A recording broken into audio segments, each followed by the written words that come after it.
আরো ঘন্টা আগেই মৃত্যু হয়েছে উসমান হাদির। মৃত্যুর সংবাদ গোপন রাখা হয়েছে। ওসমান হাদির উপরে হামলা করিয়েছে সরকার, কারণ সরকার সামনের নির্বাচনকে কোনো না কোনোভাবে বানচাল করবার জন্য ষড়যন্ত্র অংশ হিসেবে করেছে।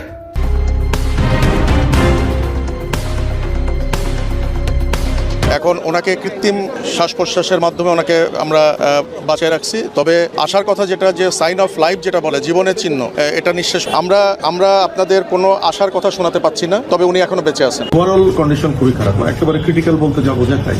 ওনার ব্যাপারে আমরা কোনো আশার কথা বলবো না। আমরা যখন অপারেশন করার জন্য প্ল্যান করতেছি, তখন ওনার ভাই, উনি বুলেট বুদ্ধের সময় ওনার সাথে ছিলেন, উনি কিন্তু বলছিলেন যে বেঁচে নাই, তারপর আপনারা করেন।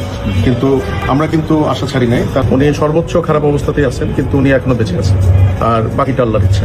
ওনার আসলে ক্লোজ রেঞ্জ থেকে গুলি করাটা হয়েছে, তো এর জন্য আসলে ওনার ব্রেন স্টেমটা ইনজুর্ড হয়েছে, তো এই কারণে আসলে অনেক ক্রিটিক্যাল। বলা ভালো যে এখানে আসলে কথাটা মেনশন করে যাই আমরা, যে বুলেট ইনজুরিটা আসলে একদিক দিয়ে ঢুকে আরেক দিক দিয়ে বেরিয়ে গেছে। হাদির ওপর গুলি বর্ষণের ঘটনায় সড়ক অবরোধ করে প্রতিবাদ ও বিক্ষোভ হয়েছে ঝালকাঠিতে। ইনকিলাব মঞ্চের আহ্বায়ক ওসমান হাদি গুলিবিদ্ধের ঘটনায় প্রধান 2 সহযোগীকে গ্রেফতার করেছে র্যাব। ওসমান হাদির উপর গুলিবর্ষণ ঘটনার সঙ্গে সম্পৃক্ত একজনকে শনাক্ত করা হয়েছে। আমার দেশের হাতে এসেছে তার বেশ কয়েকটি ছবি। এসব ছবিতে দেখা যায় তিনি ইনকিলাব কালচারাল সেন্টারে হাদির পাশেই বসে আছেন। এই ব্যক্তির নাম ফয়সাল করিম মাসুদ, ছদ্মনাম দাউদ বিন ফয়সাল। তিনি সাবেক ছাত্রলীগ সহসভাপতি, ঢাকা মহানগর উত্তর এবং আদাবরের ছাত্রলীগের সাবেক সভাপতি। ওসমান হাদির উপর হামলার ঘটনায় উদ্বেগ ও নিন্দা জানিয়েছে বিএনপি, জামায়াত, এনসিপি সহ বিভিন্ন রাজনৈতিক দল ও সংগঠন। হাদির অবস্থা জানতে তাৎক্ষণিকভাবে ঢাকা মেডিকেলে ছুটে যান অনেকে। দোষীদের দ্রুত গ্রেফতার ও বিচারের আওতায় আনার দাবি জানান তারা। 24 ঘন্টার মধ্যে চিহ্নিত করে এই ষড়যন্ত্রের নীল নকশা সবার সামনে উন্মোচিত করতে হবে।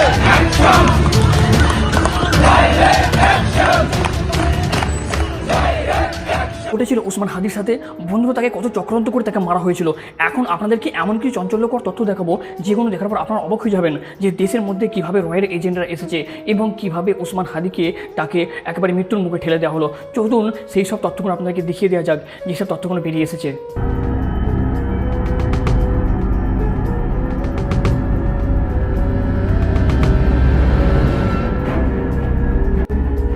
দুর্বৃত্তের ছোড়াগুলি ইনকিলাব মঞ্চের মুখপাত্র ওসমান হাদির বাম কানের নিচে ঢুকে ডান কানের ওপরে ক্রস হয়ে বেরিয়ে গেছে। একটি গুলি ছুড়েছে দুর্বৃত্ত।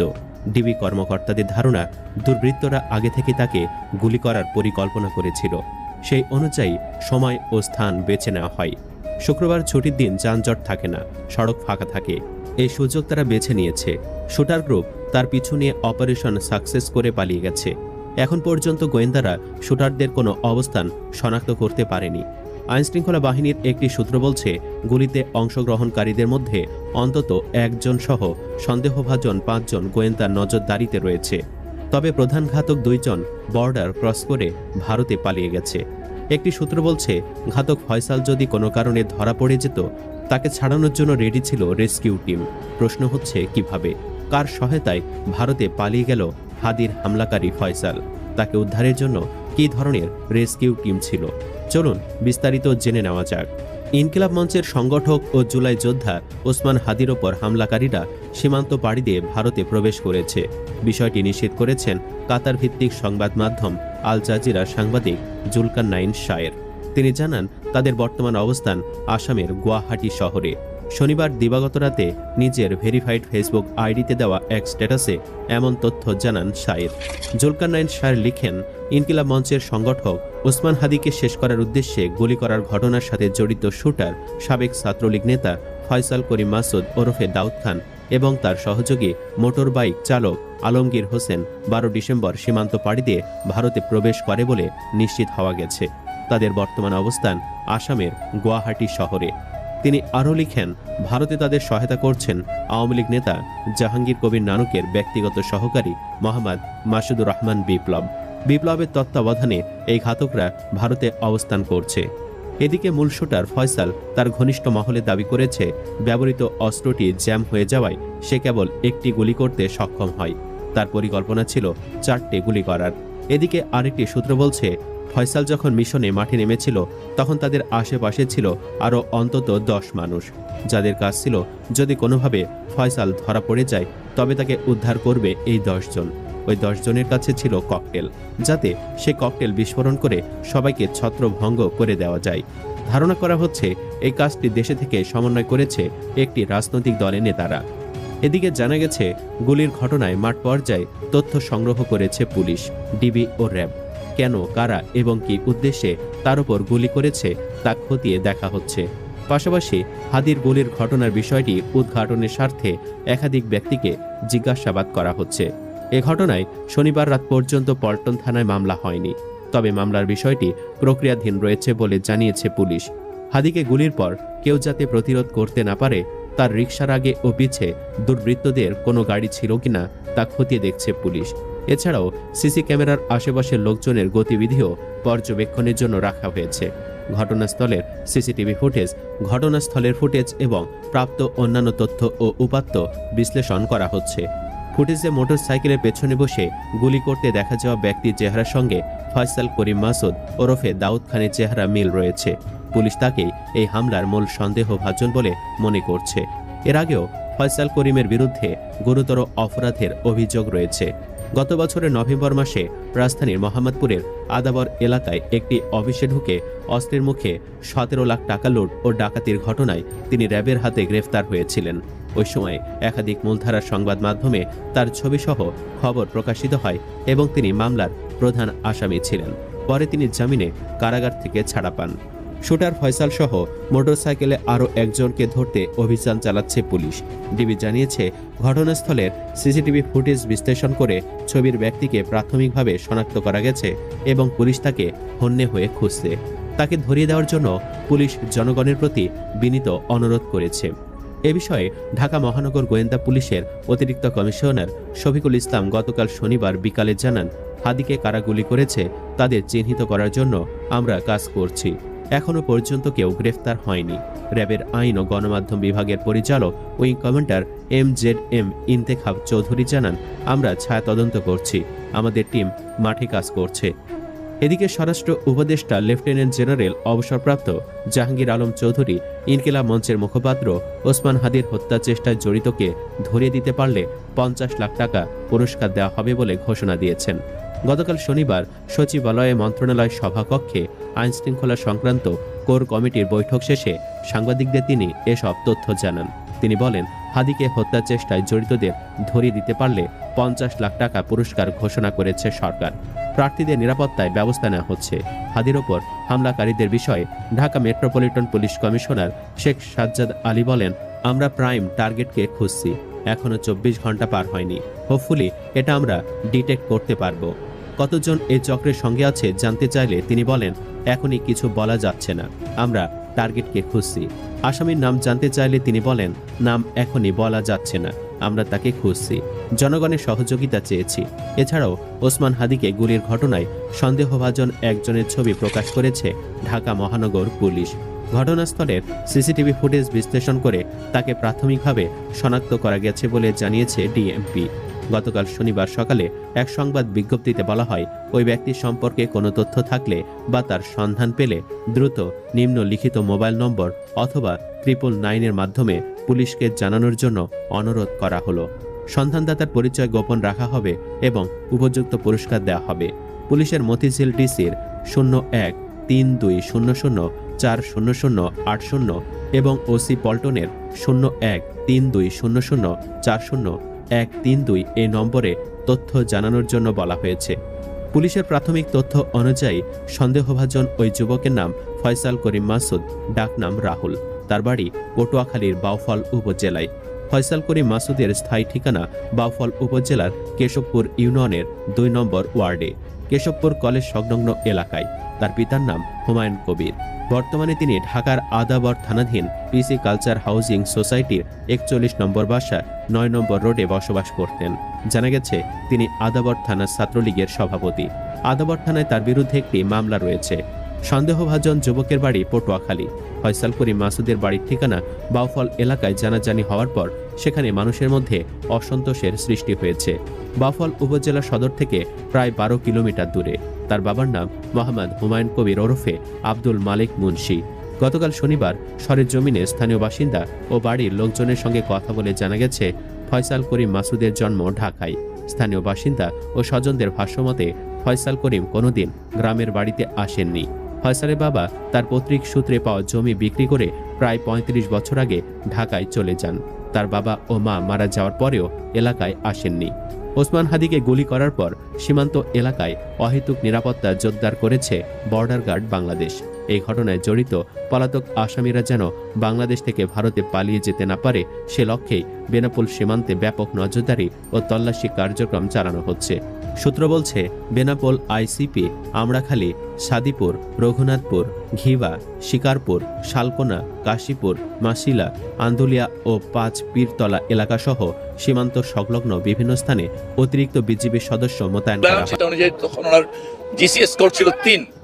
এরপর ওনাকে আমাদের একবার ৫টার দিকে কার্ডিয়াক অ্যারেস্ট হয় এবং তারপর আমাদের যেটাকে ওনারা বলেন, এখানে আমাদের নিউরোসার্জন যিনি টিম লিড করেছেন উনি আছেন, উনি আর টেকনিক্যালিটি বলবেন, বাট মূল স্পিরিট এটা হচ্ছে যে একটা ডিকম্প্রেশন এর জন্য এখানে ইন্ট্রাক্রিনিয়াল প্রেশার অনেক বেড়ে গিয়েছিল, সেটা কমিয়ে রাখার জন্য ওনারা এক অংশে ক্রিনিওটমি করেছেন। বলা ভালো যে এখানে আসলে এই কথাটা মেনশন করে যাই আমরা যে বুলেট ইঞ্জুরিটা আসলে একদিক দিয়ে ঢুকে আরেক দিক দিয়ে পেয়ে গেছে। প্রাথমিকভাবে এইটুকু দুটোই দেখা যাচ্ছে, এন্ট্রি এবং এক্সিট। এছাড়া ভেতরে কোনো মেটেরিয়াল আছে কিনা সেটা এখনো নিশ্চিত করে বলা কঠিন, তবে ভেতর থেকে কিছু রেমনেন্টস পাওয়া গেছে যেটা বুলেট কাভারেজ হতে পারে। অতএব বুলেট ভেতরে আছে কিনা এটা এখনো নিশ্চিত না। যে এক্সিট উন্ডের ওই অংশ থেকে একটা ক্রিনিওটমি করে প্রেশার রিলিজ করা হয়েছে, সেই অংশ থেকে ব্রেনটুকু বার হয়ে আছে এখন, এবং ভেতরে ব্লিডিং ছিল, ওখানে ডুরামিটার ওনারা করেছেন, সেগুলো কেটে সেখানে যেটুকু জমা হয়েছিল ফ্লুইড সেগুলো রিমুভ করা হয়েছে, সেটা মূলত ব্লাডও রিমুভ করা হয়েছে। এবং তারপরে মোটামুটি ভাবে বলা যেতে পারে যে ব্রেইনে যেই অংশটুকু প্রেশারটা বেড়ে গেছিল সেটুকু ম্যানেজ করা হয়েছে, এটা কারণ ড্যামেজ কন্ট্রোলের একটা ব্যাপার। এবং এরপর বাকি অংশটুকু এরপর আবার কিছুক্ষণ আগে ওনার নেজাল ব্লিডিং হচ্ছিল, সেটাও ওনারা ম্যানেজ করেছেন আমাদের চিকিৎসক দল। এখন এই মুহূর্তে ওনার হিমোডাইনামিক্যালি উনি উইথ মেডিকেশন স্টেবল আছেন, কিন্তু এটা আমরা বারবারই বলছি যে এটা খুবই কিছুক্ষণ থাকেন, আবার কিছুক্ষণ পরপরই এটা কমে যাচ্ছে বারবার। সো এটা একটা অনিশ্চিত অবস্থা। ওনার পরিবারের ইচ্ছা অনুযায়ী আমাদের দিক থেকে প্রথমে কম্বাইন্ড মিলিটারি হসপিটালের ব্যবস্থা করা হয়েছিল যে যদি দরকার হয় শিফট করার। পরিবারের ইচ্ছা অনুযায়ী এটা এখন এভার কেয়ারে ওনার ইচ্ছা প্রকাশ করেছেন। সরকারের পক্ষ থেকে ইতিমধ্যে এভার কেয়ার এবং শিফটিং এর জন্য আমাদের যে আইসিইউ সাপোর্টেড অ্যাম্বুলেন্স সেগুলো জোগাড় করা হয়েছে, সেগুলো এখন ব্যবস্থা দিয়ে ওনার অপারেশন প্রক্রিয়া চূড়ান্ত করেছে, নোটগুলো লেখা হয়ে গেছে। আর অল্প কিছুক্ষণের মধ্যেই আমাদের ওসমান হাদিকে নিয়ে অ্যাম্বুলেন্স এভার কেয়ারের উদ্দেশ্যে রওনা হবে। সবার কাছে দোয়া চাইছি, সারা বাংলাদেশের সকল মানুষ ওসমান হাদির জন্য দোয়া করবেন, এবং আমাদের চিকিৎসক দল যারা সাধ্যমতো চেষ্টা করেছেন ঢাকা মেডিকেল কলেজে এবং লাস্ট একটি ব্লাড কানেক্ট করে দিয়ে ওনাকে স্টার্ট করা হবে। সেই রক্তের ব্যাগটা কানেক্ট করে ওনাকে অ্যাম্বুলেন্সে তুলে দেওয়া হবে। আপনারা দোয়া করবেন সবাই ওসমান হাদির জন্য। আমরা এটাকে খুবই ক্রিটিক্যাল, যদি আমাদেরকে জিজ্ঞাসা করেন আমরা বলবো এটা খুবই ক্রিটিক্যাল। এই অবস্থায় কনজারভেটিভ মানে কোনো ধরনের কোনো ইন্টারভেনশন করা হবে বলে আমরা মনে করছি না আগামী 72 ঘন্টায়। এটা খুবই ক্রিটিক্যাল, মানে এই অবস্থায় ব্লাড দিয়ে এবং এই যে ফ্ল্যাকচুয়েটিং ডাইনামিক অবস্থাতে আমরা কোনো রকম ভাবেই কোনো স্টেটমেন্ট পরিষ্কার দেওয়া কঠিন। আমার নাম মোহাম্মদ সাইদুর রহমান, আমি বিশেষ সহকারী স্বাস্থ্য ও পরিবার কল্যাণ মন্ত্রণালয় থেকে। ধন্যবাদ। এবার সার্জন আছেন, উনি হচ্ছেন প্রফেসর জাহিদ। আমরা সন্দেহ করছি একটাই বুলেট, একটা বুলেট কানের ওপর দিয়ে বাম দিক দিয়ে ঢুকে ডান দিকে বের হয়ে গেছে বুলেটটা। তো এটা মানে ম্যাসিভ ব্রেন ইঞ্জুরি বলতে যা বোঝায় সেটাই, এবং ব্রেন স্টিম মগজের যে কাণ্ড সেই কাণ্ডের পাশ দিয়ে বুলেটটা বের হয়ে গেছে, কাণ্ডেরও ইঞ্জুরি হয়েছে। এখন ওনাকে কৃত্রিম শ্বাস প্রশ্বাসের মাধ্যমে ওনাকে আমরা বাঁচিয়ে রাখছি, তবে আসার কথা যেটা যে সাইন অফ লাইফ যেটা বলে জীবনের চিহ্ন, এটা ওনার ভিতরে এখনো আছে, এটা নিঃশেষ হয়ে যায় নাই। আমরা আশাবাদী, এবং আমি অপারেশনের টোটাল অপারেটিভ প্রসিডিওরের মধ্যে আমাকে অ্যানেস্থেশিয়া যিনি প্রফেসর উনি বারবার আমাকে অ্যাসিওর করছেন যে ওনার নিজস্ব যে এফোর্ট, একটা মানুষের যে শ্বাস প্রশ্বাসের যে এফোর্ট যেটা ওটা ওনার ছিল, কিন্তু উনি প্রথমে একবার শকে চলে গেছিলেন, আমাদের পার অপারেটিভ উনি একবার শকে চলে গেছেন। এখন আমরা যখন ওনাকে অ্যাম্বুলেন্সে শিফট করব এই সময় ওনার নাজোফ্যারেঞ্জিয়াল ব্লিডিং, নাক এবং গলা দিয়ে ব্লিডিং শুরু হয়েছে। তো ওইটা আমরা মোটামুটি ম্যানেজ করছি, ইএনটি সার্জনরা ফাইনালি ওটা ম্যানেজ করার পরে আমরা ব্লাড দিয়ে সেফলি ওনাকে শিফট করব। আমরা আপনাদের কোনো আশার কথা শোনাতে পাচ্ছি না, তবে উনি এখনো বেঁচে আছেন। গুলিটা আসলে কোন দিক দিয়ে লেগে কোন দিক দিয়ে ঢুকে গেছে? বাম দিকে কানের উপর দিয়ে ঠিক গুলিটা ঢুকছে এবং ডান দিক দিয়ে বের হয়ে গেছে। আর আমরা খুলিটা খুলে রেখে দিছি বাম দিকে, কারণ বাম দিকে হলো এক্সিট উন্ড, ওখানে মগজ বেশি ক্ষতিগ্রস্ত হয়েছে। ওইদিকে আমরা খুলিটা খুলে রেখে দিচ্ছি, ডোরার যে ম্যানেজমেন্ট সেগুলো করছি, মগজ থেকে পানি বের করে দিয়ে মগজের চাপ কমায় দেওয়ার যে ব্যবস্থা সেগুলো আমরা করছি, আমাদের পক্ষে যতটুকু করা সম্ভব আমরা করছি, কিন্তু বেসিকলি ওনার অবস্থা খুবই ক্রিটিক্যাল। আপনার পুরো নাম পরিচয় একটু। আমি ডাক্তার জাহিদ রায়হান, আমি এখানে নিউরোসার্জারি ডিপার্টমেন্টের হেড। ওভারঅল কন্ডিশন খুবই খারাপ, একেবারে ক্রিটিক্যাল বলতে যা বোঝায় তাই। ওনার ব্যাপারে আমরা কোনো আশার কথা বলবো না। আমরা যখন অপারেশন করার জন্য প্ল্যান করতেছি তখন ওনার ভাই, উনি বুলেট উদ্দেশ্যে ওনার সাথে ছিলেন, উনি কিন্তু বলছিলেন যে বেঁচে নাই, তারপর আপনারা করেন। কিন্তু আমরা কিন্তু আশা ছাড়ি নাই, তার সাইন অফ লাইফ কিন্তু ছিল। এবং অপারেশনের ভেতরেও কিন্তু আমাদের অ্যানেস্থেশিয়ার সারা যারা ছিলেন ওরা কিন্তু বলছেন যে পেশেন্টের রিপোর্ট আছে, রিপোর্ট মানে নিজস্ব শ্বাস প্রশ্বাসের জায়গায় শক্তি যেটা। তো উনি এখনো কিন্তু উনি বেঁচে আছেন, কিন্তু এর মধ্যে উনি 2 বার কার্ডিয়াক অ্যারেস্ট, ওনার ব্লাড লস হয়েছে প্রচুর, ওনার নাক দিয়ে মুখ দিয়েও ব্লিডিং শুরু হয়েছিল লাস্টের দিকে আমরা ওটি কমপ্লিট করার পর। তো এখন আমরা পেশেন্টের ব্যাপারে কোনো আশার কথাই বলবো না। উনি সর্বোচ্চ খারাপ অবস্থাতেই আছেন, কিন্তু উনি এখনো বেঁচে আছেন, আর বাকিটা আল্লাহর ইচ্ছা। আর আমরা এই ধরনের ক্ষেত্রে যেটা করি, খুলে ফেলে খুলে মগজের ভেতর যে রক্তগুলো থাকে ওগুলো আমরা বের করে দিই, যাতে ব্রেন বড় হওয়ার সুযোগ পায়, ব্রেনের ভেতর যে চাপটা আছে সেই চাপটা যাতে কমার সুযোগ পায়, এটাই হলো এটার ম্যানেজমেন্ট। তো এটা আমরা করে এখন রুগীর ভালো আইসিইউ আমাদের জন্য রুগীর যারা আত্মীয় স্বজন তারাই প্রেফার করছেন যে এবার কেয়ারে নেওয়ার জন্য। গুলি কি বেরিয়ে গেছিল? মোস্ট প্রবাবলি আমরা এত হারিনেসের মধ্যে, কারণ বুলেট যদি ভেতরে থেকেও যায়, ধরে নিলাম যে বুলেট ভেতরে মগজের ভেতরে আছে, ওটা একদম মগজের সেন্টার পয়েন্ট, ওখানে অ্যাপ্রোচ করার কোনো প্রয়োজন নাই, ওটা করা হয় না। মানে বেরিয়ে বুলেটটা বের হয়ে গেছে, কারণ বুলেটটা একদিক দিয়ে ছিদ্র হয়ে আরেক দিক দিয়ে হাড্ডি ভেঙে বের হয়ে গেছে, সুতরাং ওটা বুলেটই বের হয়ে গেছে আমরা ধরে নিতে পারি। কিন্তু বুলেটের কিছু ফ্র্যাগমেন্ট ব্রেনের ভেতর থেকে গেছে, সেটা আমরা যখন অপারেশন করছি কিছু ফ্র্যাগমেন্ট আমরা পেয়েছি, ওগুলো আমরা সংরক্ষণ করছি, খুব ছোট ফ্র্যাগমেন্ট।